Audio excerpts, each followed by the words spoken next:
And welcome back to the podcast. I'm Audrey author of The Mission Driven Life, founder of The Mission Driven Mom, creator of the MDM Academy, and I'm your host today to talk about this series of questions that we're answering about what is a mission-driven life, what is mission-driven living, how does it work, and how can we be more mission-driven individuals. I want to thank you for joining me today. If you are brand new, you can head back to the beginning of the podcast and listen to some of those first episodes. It'll give you some backstory. We talk in detail about the 7 laws of life mission. You can listen to some mission-driven stories. And then in the meanwhile, you can keep up with our most recent podcasts. You can expect a variety of different types of podcasts here. We tell mission-driven stories that are about great men and women, or sometimes men and women living today who are living according to these 7 laws of life mission. We also do talk about what mission-driven living and a mission-driven life looks like, which we're going to dive into today. We also talk to some of our students and graduates about the cool things that they're doing in the world today in their mission-driven lives. And then I also interview individuals, authors, influencers, other individuals who have really important things to talk to us about and teach us and tell us about how we can be more mission-driven in our lives right now. So thank you for joining me. It's a joy to be here. If you have not headed over to themissiondrivenmom.com and gotten your free chapters in audiobook, I would encourage you to do that. We're giving you part of the Mission Driven Life book so that you can hear the backstory and the framework of the 7 laws and get acquainted with them very easily. While you're there, if you want a hard copy, you can grab a copy of the book as well. So thank you for being here. Today we're going to answer the question, how does mission-driven living work? And if you stay till the end, you'll be able to hear about some of my path along this mission-driven life that I'm attempting to lead and some of the stories about how I got started and what it's looked like for me. But I want to start out by giving you a frame of reference for mission-driven living that we're all probably familiar with. And that is the Mission Impossible movies. You guessed it, Ethan Hunt enters stage left. In fact, I was reviewing one of the movies recently so I could say this more intelligently to you. And it's just so funny how, he's on a plane or he's on a mountain or something and something gets dropped and this is your mission, should you choose to accept it? And it's always insanely difficult and basically impossible. But this one that I was watching recently, he's talking to his superior and he's like, Ethan Hunt says, well, that sounds really hard. And his superior says, this is Mission Impossible, so hard should be a walk in the park. So we aren't going to do Mission Impossible when we try to live a mission-driven life as we strive for that. But it sometimes can be mission pretty hard. And I want to break down, you've seen probably one or more Mission Impossible movies. You know who Ethan Hunt is. You have some context here. So just keeping that in the back of our minds, we know that the movies start out with him having the opportunity to choose to do something. There's a need in the world. The world is calling to him. Will you come and save us in some specific way? The one I watched recently was number 2. And in this particular story, there's a virus that's very deadly that kills you in like 2 days. And there's a corrupt company that's been building this product and its antidote so that they can create the need and then solve the problem, basically. And the scientist who's been working on it is trying to get to the United States, probably, I don't know, to work with the US in some context. He gets killed on the way there. So the call that Ethan Hunt gets is, will you save the world? Will you go find where this virus is? We have an agent that's gone rogue. He's got this virus, he's got the antidote, and we need to get them from him before he starts a world epidemic.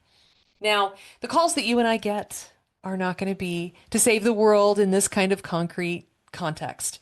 But I want to break down for you a little bit about what goes on with Ethan so that you can have some kind of understanding.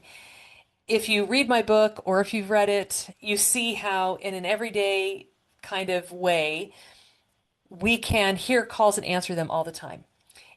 But there's also different encompassing elements. In my last video in this series, I talked to you about how an analogy that's really helpful is that there's a king and he sees what all the needs are and you make yourself available and he uses you. Today I want to talk more today about the tactical. What does it look like? How does it actually work? In the case of Ethan Hunt, there have been years and years and years of preparation. And these are what we call the foundational laws: loving God, loving yourself, loving truth, and loving humanity. We will return to those laws all our life. We can always be better at loving ourselves and loving God and loving truth and loving humanity. But until our home is in a good enough order, until we're a little bit better out of being a victim and our relationships are a little more settled and we're living some good financial principles and things like that, it is hard when things are really messy at home and we feel like things are out of control. It's hard to go and answer the call to be there for others. That is why if we see ourselves as children of God and we treat ourselves such, then we can be of service to ourselves and in our homes. And that's what we do first. We work on ourselves and on our homes, and then we can begin in our community. Now, Ethan Hunt probably doesn't believe in God, and I don't know if he's lived all the laws, but he definitely has prepared. And those foundational laws encourage us to prepare. And there's two ways that we prepare for the calls that God has for us. We say yes right now to the things we know we should do. And then we also are prepared as we go. So we are intentional about our preparation. We get the knowledge, the skills that we can get to begin. We work on ourselves and our homes first.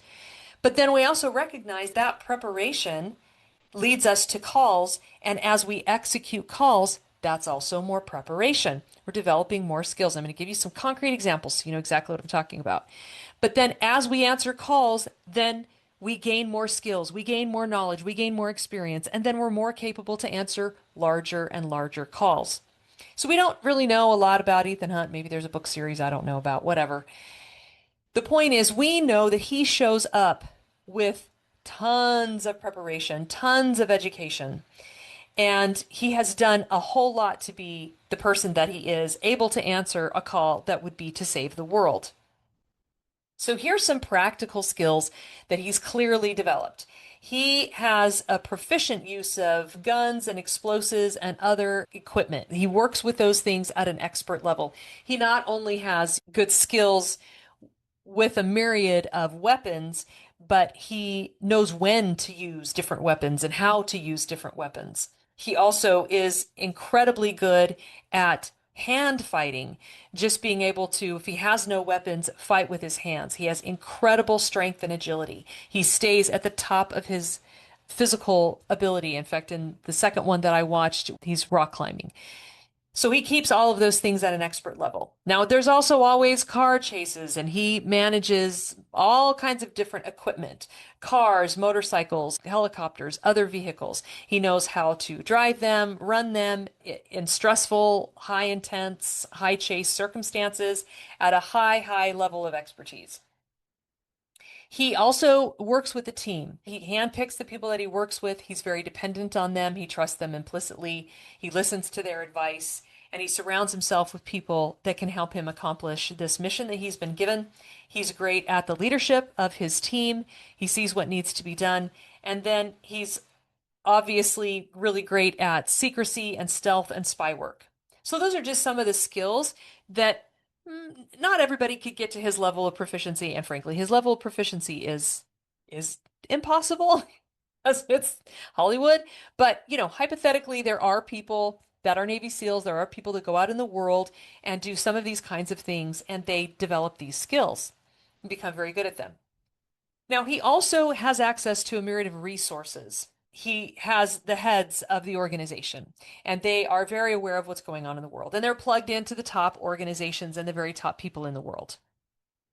In this particular case, they have found out that this chemical virus is going to kill the world, and the world is in danger in a myriad of ways. And so these people that are the head of the organization that he's involved in have earned the trust of other organizations and other individuals around the world. They have this incredible network, and information flows in very quickly. And Ethan has earned their trust. They really believe that he's the guy that can answer this particular call, this mission that they're handing to him. And for that reason, they give him access to everything he needs to succeed. So they give him other agents. In the one that I watched, there was one woman whose trust he had to earn because she had a relationship with the bad guy. And because of that relationship, she could infiltrate but also he can choose the rest of his team. Sometimes he can have multiple teammates, sometimes not as many, and they're experts in other areas where he doesn't have that same level of expertise. They back him with tech and surveillance and all sorts of things like that. He has all the equipment he could need. He can ask for any equipment and they will provide it at no cost to him, whether it's special explosives or technology or, flights or whatever. They also give him whatever passports he needs, secret identities, travel arrangements, all of those kinds of things so that he can be a spy and he can work in secret. Of course, living expenses, financial resources, and access to the top people in the world who can help him accomplish this mission. So those are a bunch of the resources. And again, if you watched my last one or listened to this last podcast around this concept, you kind of get an understanding of this was the analogy I was giving you. And then just his personal character. We like Ethan Hunt because he puts his life on the line for the good of others. He usually has not much to gain and a lot to lose whenever he accepts one of these missions. I know there's one about like his wife's life is on the line, and then these last two that came out, of course, the world's in danger. And, it's kind of over the top praise of Ethan Hunt. But the fundamental issue is he doesn't have to be this guy, he doesn't have to risk his life, and he does. And we know that sometimes his life might be at risk, but sometimes not. Sometimes it wouldn't affect him much not to do the mission. But he's the type of person who has been willing to do all the work to get himself in this position where he can do this kind of work, and he's always willing to risk himself for the greater good. He keeps himself in top condition. He accepts the mission. He has a passion for the work. He has the natural talents and abilities. In addition to the preparation, obviously, he had interests in that direction, and he was willing to do the work to be that kind of person. And in many ways, he doesn't always have the same moral compass that I would have in different aspects of his life, but he definitely knows some key fundamental aspects of right and wrong. He definitely really respects life. He tries not to kill people, even if they're very evil, if he doesn't absolutely have to. And it's those traits that he has that cause us to like him, trust him, want to follow him in his adventures, and to cheer him on when he's trying to make the world a better place. And of course, all of us can choose to be Ethan Hunt. We can choose to live a mission-driven life where we hear calls and we answer them. So I'm going to give you the example of George Washington, and we're going to walk through and talk about what mission-driven living looked like for him. And then I'm going to tell you a little bit about me.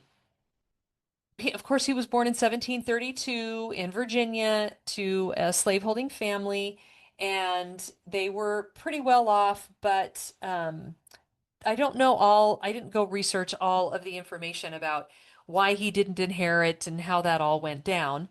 But when he was 11 years old, his father died. And when this happened, basically his formal education ended. And if you've read much about Washington or from Washington, you know that he was very self-conscious about this. He was surrounded by men who had had the most elite education available, probably in the world at that time, but definitely in the United States. And he felt inferior to them because he tried to be lifelong learning. He tried to always keep reading and educating himself, but he hadn't learned all of the other languages, and he hadn't read all of the great classics that they had. And so he felt a little bit inferior. And it was because, his dad died and he didn't get to finish that formal education where he would have gotten that tutoring. So time goes by and he's working, he's learning, he's doing the stuff. And when he's 17 years old, he's appointed to be a county surveyor for a frontier county called Culpeper. It's really interesting because this is where his interests, his natural propensities, he was a very tall man, he was a very strong man.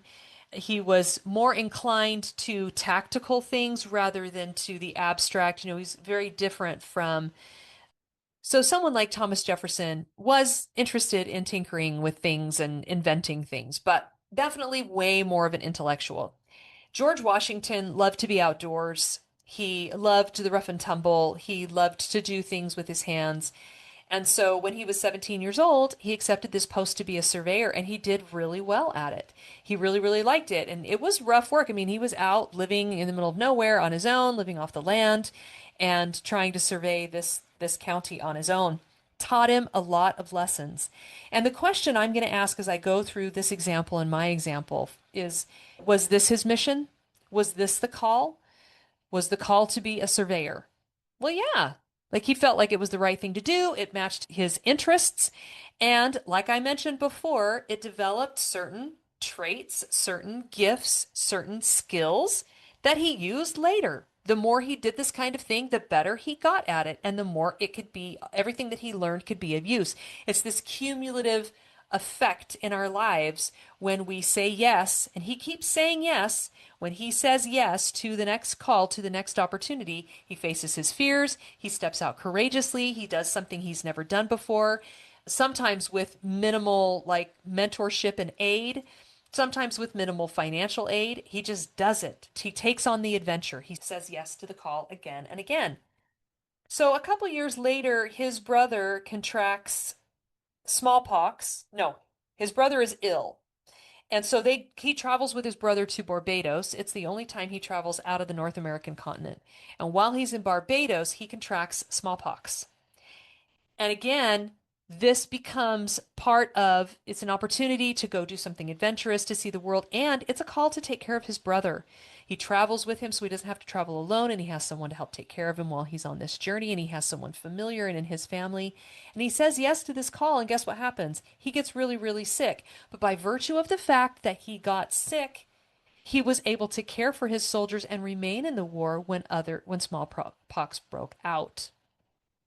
So again, every time we do this, we take the opportunity to serve. He's serving his brother. He's developing his own skills, and it comes back to bless him and many other people in the future. So then, a year or so later, Governor Dinwiddie, who's the governor of Virginia, sends him on a mission to the Ohio Valley to deliver a message to the French.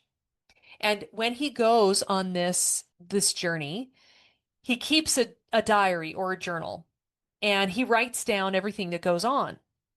And when he's done with this, it's a successful mission. And again, it's fraught with danger. He's going to the Native Americans, or the Indians as they called them then, and he's going to deliver a message to the French through Indian territory, or Native American territory, as we would say now.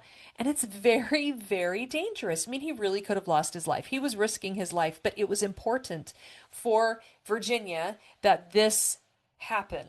And he had been a surveyor, and he had had these experiences, and he had proven himself in the militia and whatever the situation was.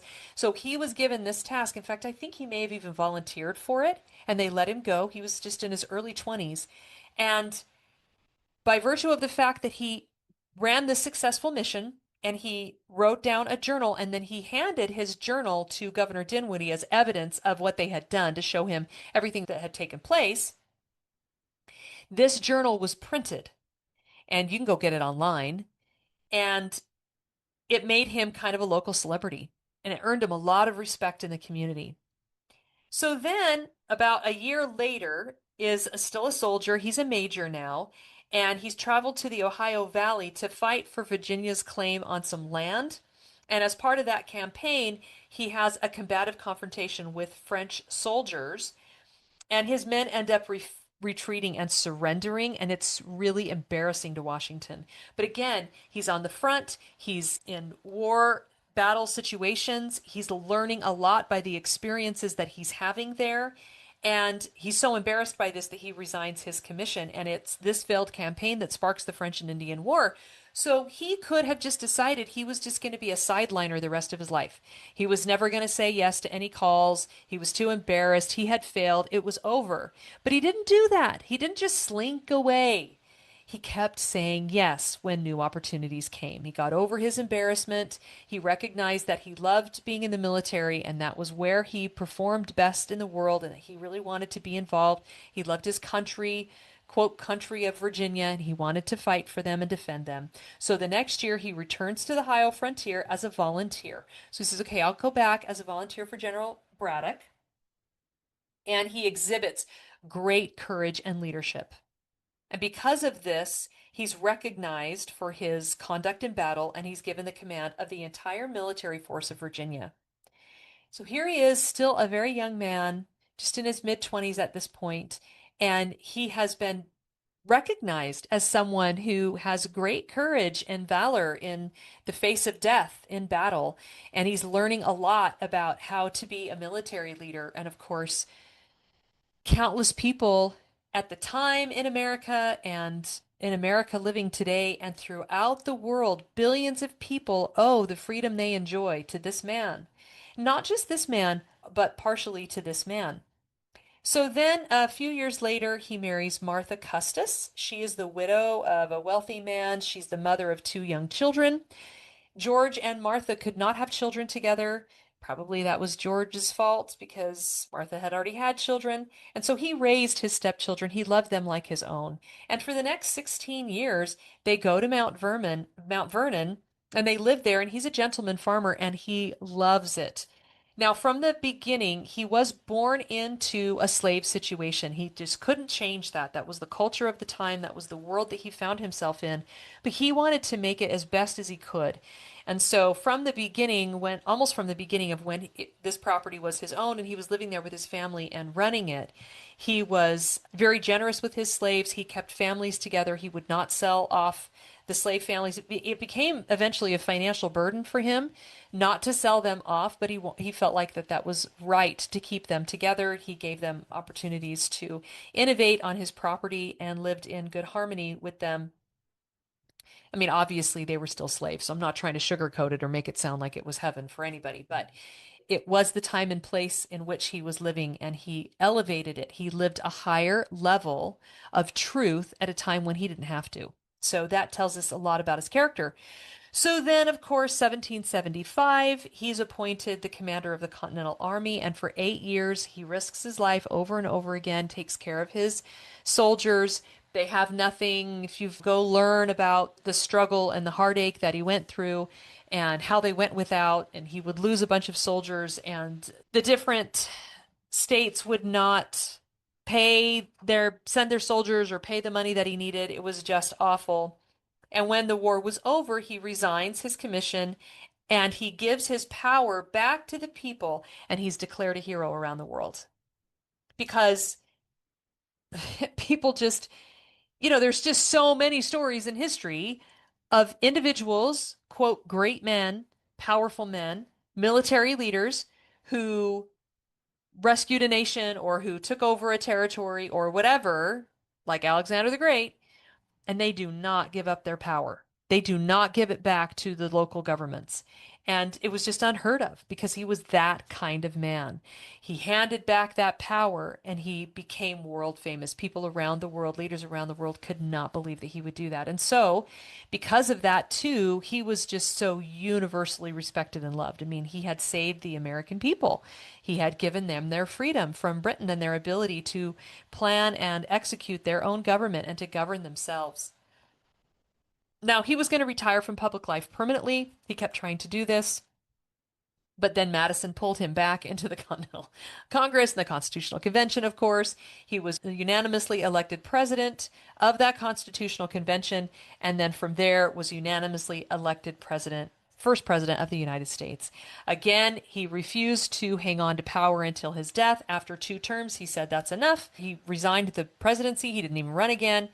And they would have elected him. He could have stayed president until he died, but he wanted to enjoy a peaceful retirement, which only lasted a couple years. He died just a couple years later. So again, the question, was it his mission to raise his stepkids? Was it his mission to treat his slaves better and then release them upon his death? Was it his mission to become the first president of the United States or to be the general in the war? The answer is yes. This is what life mission looks like. This is how mission-driven living works. You say yes again and again. You see a need and you courageously execute. And you just step into roles that you've never had before, that you're not sure that you can fulfill, but you have some skills and abilities that have gotten you to this point and that point to the fact that maybe if you learned some more, you could do it. Maybe you could learn to do this thing. So I'm going to tell you a little bit about my own journey just in the first few years of something that looked like, and of course, I'm not taking into account my call to be a wife and a mother and things I learned along that journey and the many ways in which it prepared me and the needs I saw because of that call. They interplayed. They're so intimately interwoven. They'll kind of come up as I tell you just a few examples as we finish up here so that you can kind of see like this can happen to you today, right now. I'm no different than you are. I'm not more talented. I'm not more whatever. We've both been divinely fashioned to do the things that God would like us to do, where we are, with the people that are around us in this special, unique place in which we are. And so all you need is a willing heart, like I talked about in the last one, and I've talked about a lot on the podcast recently. And then you start preparing yourself. You take whatever talents and gifts you know you have and you start developing them. You listen to what you feel drawn to, what you feel like you should be doing, and you go do it. If you want more specific direction, you can read my book, The Mission Driven Life. And if you really want to be walked through it and you're a wife or a woman, I mean, a mother or a woman, you can definitely join our academy and we will walk you through it every step of the way. But you can start right now. So here's a little bit about me going back to when I left high school. I went to university. I kind of wandered around without a whole lot of self-confidence and without a whole lot of self-knowledge. I really didn't have much of an idea of what I was good at. I had done well in school sometimes, and then sometimes I had done poorly, and I really couldn't make sense of the difference there. I didn't really have an understanding of a career I could pursue. I had some ideas, but the kinds of ideas that I had, like, oh, maybe I could become an architect or maybe I could become an attorney. Looking back now, I think, well, yeah, I could have. But at the time, I was like, oh, I'll never get there. I didn't have the confidence to pursue those degree paths. So I just took classes, wandered around the university. I ended up going and doing mission work in Europe. That was an incredible experience. It did teach me some things about myself, but mostly I loved just serving people full time. I came home, married my high school sweetheart pretty quickly. I needed to have children right away because of my endometriosis. Had got married, I had surgery, and then I was pregnant just a few months later. So motherhood happened really fast. And then there I was a few years later with three small babies. I'd wanted to stay home with them. My husband was very devoted to having that happen. And so I was grateful for that. But I was pretty brain dead. And the one thing that I knew at that point in my life was I needed something for me. I didn't know how to balance motherhood and my own personal need to balance that with some kind of, I wanted to grow in some way. I wanted to be pursuing something again. I didn't want to go work full time, and I didn't have a really great degree that would give me the ability to earn a lot of money anyway. I knew that if I was just a little more frugal, it would be sixes if I went and got a job. I actually read a bunch of articles at the time. Anyway, I'm on a tangent. Point being, this is what I wanted to do. At the same time, I'm like struggling in my marriage. There's addiction in our home. I'm struggling as a mom. I'm struggling in extended family relationships. We're struggling with our finances. All of these kinds of things are going on. So this is when I have that moment that I searched for a year. What can I do? And I looked at a bunch of different options. And this is when my sister-in-law finally said, I know about this little school you could attend. And she finally showed me the website. They read Plato. I was so excited. Oh my goodness, I could read from these incredible, like the greatest men and women that have ever lived. Like that's what we're going to do. That might help me. I really want to do that. Read that quote, the best investment a family can make is in the education of the mother. My husband was willing to support me. We found the money. We really couldn't afford it, but we did it anyway. I dove in. So for the next 3 years, I'm just studying stuff. And I'm having a great time. I remember telling my husband, I feel like I really am at the right place at the right time doing the right thing for me. I got mentored. I studied on my own. I took a couple classes at a time. I attended a few of them in person. And it was really, I just felt alive again. I could bring more to the table with my family. I started to gain a better vision of who I was and the kind of home and family I wanted to create. We did a family mission statement, like really beautiful things were happening. And then as I moved through this school, I started to see that there was a real need. The works that we were reading were very difficult, and I had not known how to navigate them. I mean, when I first read the Federalist Papers as in one of my early classes, I was just I would read a couple sentences and I was just out. Like I did not get it. It was so far beyond my comprehension level. And I finally called the school and asked, I paid a mentor to help me get through the Fed papers because they were so hard for me because I was doing this online schooling. So I saw a need. I went to this conference that the school held, and they were talking all about you need to get this education, and this is of course where the idea of life mission starts to enter my world. People are like on mission, talking about mission, blah blah blah. So I don't want to keep you too much longer. I'll give you the abbreviated version here, but the point being, one of the needs I raised my hand at this conference and I said, okay, well, I need to know, you keep talking about scholar skills. You keep saying that we'll have a better experience, we'll get a better education, we should be lifelong learners, like the founding generation and so many great men and women throughout history were lifelong learners. I knew that was true. How do I do it? What are the scholar skills? And they were like, had no answer. And I left that conference knowing they don't have an answer. Like me and these other students are really struggling. We should not have to pay private mentors if we're already paying for a university education, for college education, if they had the study skills. So I was like, I'm going to figure them out. So I just went and bought a bunch of books on like how to read like a professor and how to read a book and study skills for the classics and understanding poetry and understanding Shakespeare and all these things. And I just did a deep dive to try to figure it out because I knew I needed better scholar skills. And so I saw that need. We need study skills. And then as I found them, they helped me. And I looked around and I realized it would help my fellow students. So I got up the courage to approach the school and just say, could I create a course? Could I share the best stuff that's helped me in my study skills with the other students of the college? And they said, okay, put something together and we'll look at it. Unbeknownst to me, I'm a strategic thinker. That's a gift I was born with. You can't actually even develop it. It's something you have to be born with. And I didn't know this about myself until I started to engage in these activities and engage in my own personal growth. And then this self-discovery started to blossom. And as I put this course together, it just took shape. Like I just intuitively knew how to do it well.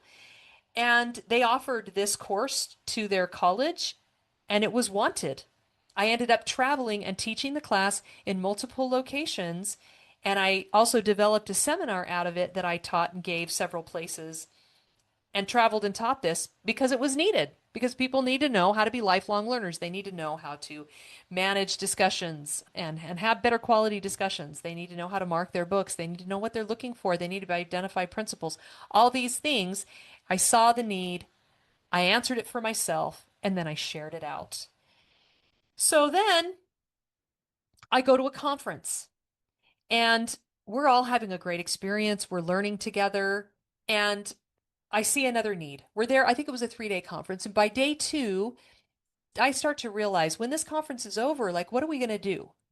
How are we going to continue these kinds of conversations? I would love to keep having these kinds of conversations. And I realized we need local connection so that we can be lifelong learners. And I said yes. I didn't want to start a book club. I had like 4 kids at the time. I was helping my husband in business on and off.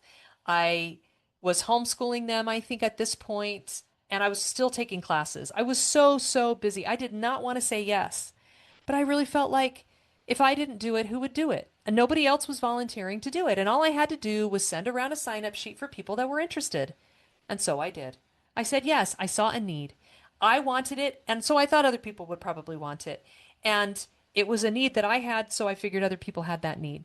And sure enough, I partnered with a friend. She had some people who wanted this kind of thing as well.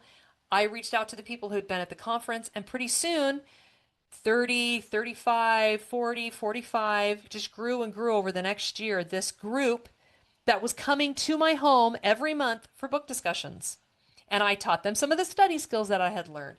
And we chose really awesome readings that they wanted to read. And they invited their friends because it was such a great experience. I just saw a need and I said, yes, we need a local commitment. We need a local book club. And I did it.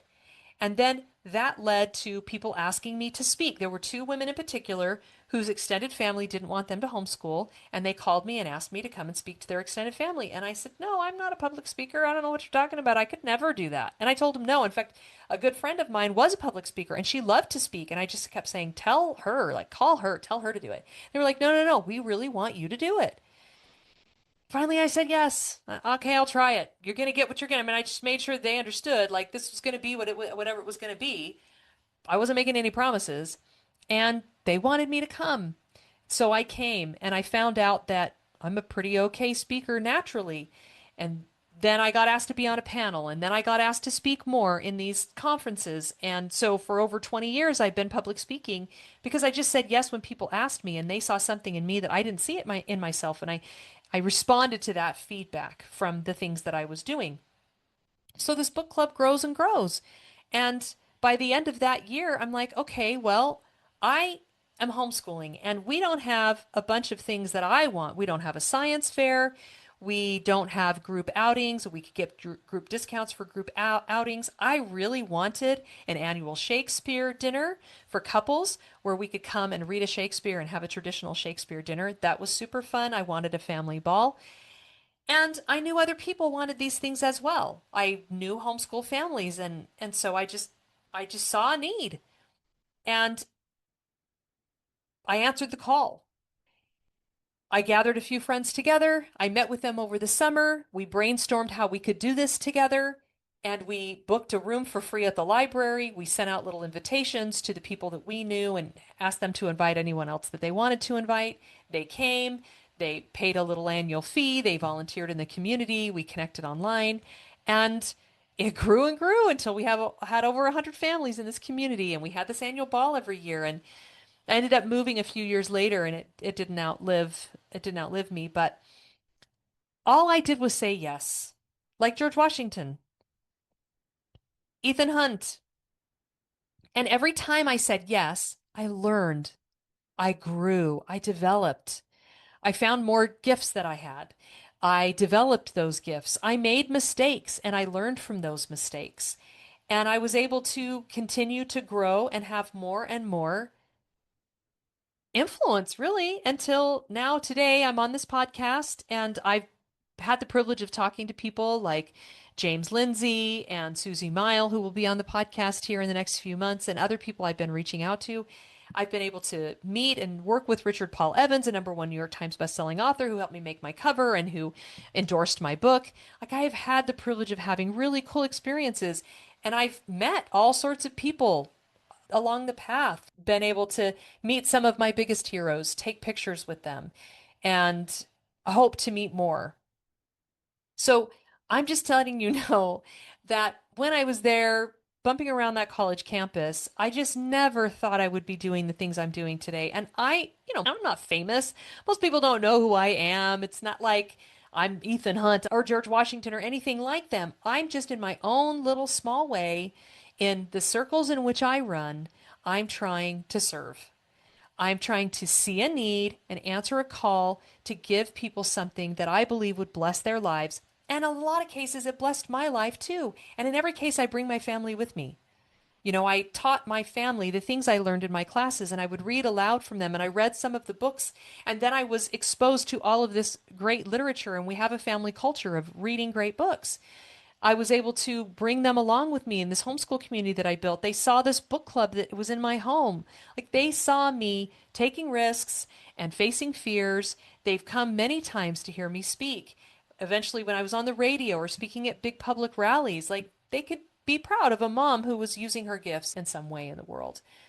So I've had the privilege of serving over 600 women in the academy and watching their lives change through the curriculum that I've built, which happens to be a talent that I have. And you can do these same things. You can. You you are so much more gifted than you think you are. And you can truly live a mission-driven life where over time, as you see a need and you say yes, as you grow in your love of God, you love yourself better. You take the actions of love for yourself, self-care, self-leadership, self-discovery, and then you love truth. You really work on building a principle-centered life and a principle-centered home and family. And then you go out and you learn about people in your community and you understand the bridges you can build through first principles and principles that you both align on. And then you see those needs and you start to answer needs in the community around you, as many of our graduates are doing right now. And as you listen to their stories on this podcast, I hope they will inspire you too. This is you. This can be you. You are amazing. And all you have to do is say yes. Just say yes right now. Go offer yourself to God. Tell him that you're willing to learn and grow, to face fears, to take personal inventory, to strive to overcome and to grow as an individual. And he will show you the first step. If my book can be of help, I'm grateful. If our academy can be of help, I'm grateful. But most of all, what I really want you to know is that you are divinely fashioned, that you are irreplaceable, that your worth is infinite, and that you can make a difference right now where you are. You're already leading. People are already following you. They're already watching you. Level up, improve your game, improve your skills, go practice more, be willing to fail faster, be willing to take risks, be willing to face your fears, and you will be shocked at the person you become, at the opportunities that open themselves up to you, and at the positive influence that you get to have where you are in your own world. So please become that servant leader God means for you to be, because the world misses out if you don't become who you could be. Thank you so much for joining me today. If this podcast has been of help or an inspiration to you, please pass it along and leave us a review. Thank you for joining me, and I'll see you next time.